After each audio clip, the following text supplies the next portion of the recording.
নমস্কার, বার্মিংহাম থেকে আপনাদের জন্য দুটো ইম্পর্টেন্ট আপডেট নিয়ে এই ভিডিওটা করছি। প্রথম একটা ভালো আপডেট, কারণ ভারতে আমরা বেশ কিছুদিন ধরেই এটা নিয়ে কথাবার্তা হচ্ছিল যে বিরাট কোহলি তার এই যে ইনজুরির জন্য আফগানিস্তানের বিরুদ্ধে ওডিআই সিরিজটা খেলতে পারছেন না, কতদিনের জন্য তিনি বাইরে, কবে থেকেই বা বিরাট কোহলি আবার খেলবেন, এটা নিয়ে কিন্তু চারিদিকে বেশ একটা আলোচনা হচ্ছিল। কারণ আমরা জানি বিরাট কোহলি আইপিএল এ দুর্ধর্ষ ফর্মে ছিলেন, ফাইনালে রয়্যাল চ্যালেঞ্জার্স ব্যাঙ্গালোরের হয়ে একটা ম্যাচ উইনিং ইনিংস খেললেন এবং সবাই জানতে চান যে বিরাট কোহলি কবে থেকে খেলবেন। যেটা ইম্পর্টেন্ট আপডেট সেটা হলো বিরাট কোহলির ইনজুরিটা কিন্তু সিরিয়াস নয়, থ্যাঙ্কফুলি সিরিয়াস নয়, এবং যা শোনা যাচ্ছে বা সোর্সেস যা কনফার্ম করছে তাতে এটুকু বলতে পারা যায় যে বিরাট কোহলি কিন্তু ইংল্যান্ডের বিরুদ্ধে এই যে আসন্ন ওডিআই সিরিজটা তাতে নিশ্চিতভাবে খেলার কথা বা খেলবেন, অন্তত এক্ষুনি সেটাই শোনা যাচ্ছে। অর্থাৎ বিরাট কোহলির চোট নিয়ে সেরকম কোনো চিন্তার অবকাশ বা কোনো কারণ আমি অন্তত দেখছি না।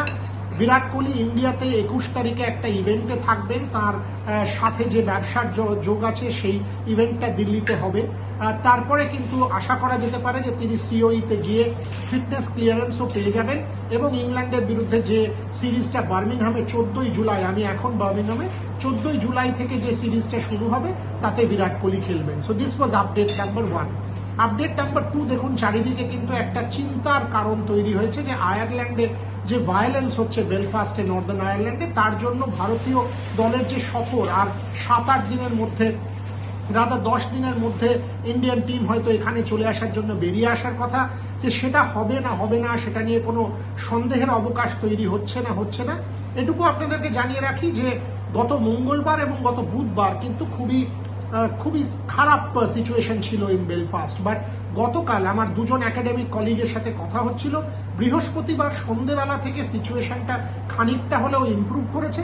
ট্রান্সপোর্ট, বাস এবং ট্রেন কমিয়ে দেওয়া হয় বেলফাস্টের রাস্তায়, এবং তারা মনে করছেন যে পরিমাণ সিকিউরিটি প্রেজেন্স এখন বেলফাস্টের রাস্তায় আছে, তারা মনে করছেন যে শুক্রবার অর্থাৎ আজকে থেকে এবং উইকেন্ডে কিন্তু সিচুয়েশনটা উইল বিকাম আন্ডার কন্ট্রোল। যেটা শোনা যাচ্ছে যে lot of this violence social media থেকে প্রভোগ করা হচ্ছিল, লোকে ইনসাইটফুল প্রভোকেটিভ কথাবার্তা বলছিল এবং তারা এখন সোশ্যাল মিডিয়া মনিটরিংটাও শুরু করেছেন যাতে এই ভায়োলেন্সটা আর না বাড়তে পারে। স্টুয়ার্টটা নিয়ে এক্ষুনি কোনো ডিসিশন হয়নি, যেটা শোনা যাচ্ছে আগামী 2-3 দিন এটা নিয়ে ক্লোজলি মনিটর করা হবে, রাস্তায় গ্রাউন্ড সিচুয়েশনটা কি সেটা মনিটর করা হবে, তারপরেই কোনো একটা ফাইনাল কল নেওয়া হবে যে ভারতীয় দল আয়ারল্যান্ডে আসবে না, কবে আসবে সেগুলো নিয়ে যাবতীয় ডিসিশন কিন্তু 2-3 দিন পরে, অর্থাৎ the weekend is very serious. উইকেন্ডে যদি সিচুয়েশনটা আন্ডার কন্ট্রোল হয়ে যায় তাহলে ভারতীয় দলের সফর নিয়ে কোনো প্রবলেম হয় বলে মনে হয় না। এইটা হচ্ছে আয়ারল্যান্ডের আপডেট। সো হোপফুলি আপনাদেরকে এখান থেকে সমস্ত রকম আপডেট দিতে থাকবো। চোখ রাখবেন রেভ স্পোর্টসের পর্দায়। ফিফা ওয়ার্ল্ড কাপ নিয়ে দুলাল আমেরিকা থেকে ওর প্রতিবেদন পাঠাচ্ছে, কলকাতা থেকে রাহুল দেবাশিসরা যাবতীয় আইএসএল, মোহনবাগান, ইস্টবেঙ্গল সংক্রান্ত, ট্রান্সফার সংক্রান্ত আপডেটস করছে। আমিও এখান থেকে আমি Trisha Snehashis women's world cup এবং মেন্স ক্রিকেটের সমস্ত আপডেট আপনাদেরকে পাঠাতে থাকবো। দেখতে থাকবেন রেভ স্পোর্টস বাংলা।